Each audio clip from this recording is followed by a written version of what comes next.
Hi. Hi. So I was wondering if you could tell me a little bit about your process of surrender right now and what may be happening for you in your life as this process, accelerates or manipulates you in any specific ways.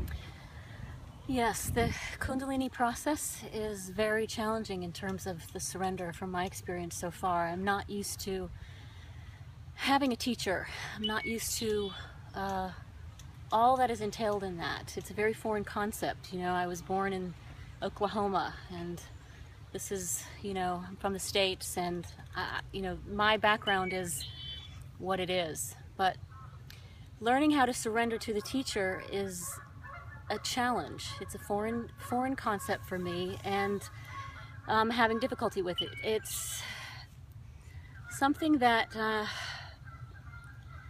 I don't know, it's very difficult, but it is very needed, and it is very important to learn this art of surrender.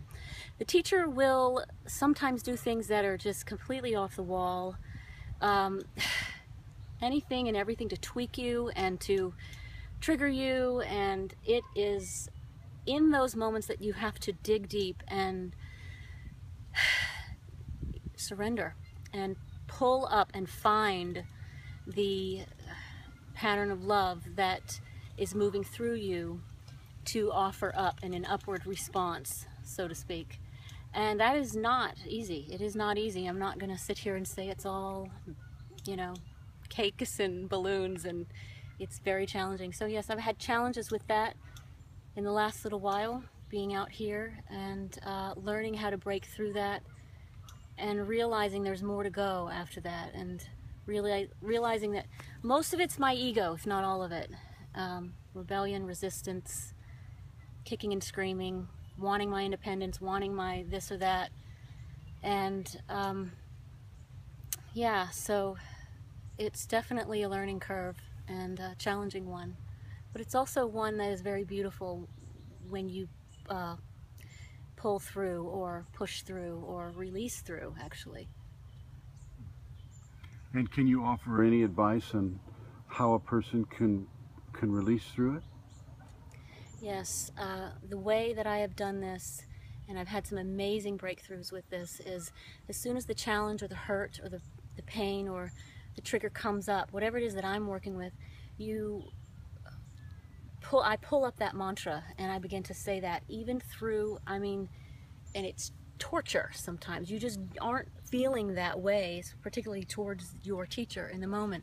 You keep working with it, you keep dropping into the words and feeling the surrender of those words of your mantra, and let that mantra take hold of you, and it will push you through that challenge. And often what I'm finding is that the Kundalini will bring up blocks that were there that you didn't know were there, so that those can be released also. So there's so much going on, but that would be my advice. When you have that challenge or when you run into something, drop into the mantra immediately, and you will change it. Thank you. That's very useful. How would you go about finding a teacher that would be able to give you that kind of mantra? What kind of guidance did you receive? What kind of happened in your process to lead you to your current teacher? Well, my process, I was told who my teacher was. It was something that it was assigned to me. Wasn't my choice. Nothing to do with my ego's desires or anything like that, or what I thought would be acceptable. I think these things are no accident, and they are, from my experience, mine was directly from my Kundalini, and that was in place. There was no doubt about it. So I think that people will find that that they are assigned a teacher. Very good. Well, I would like to thank you sincerely for talking about this subject with us today. Thank you very much.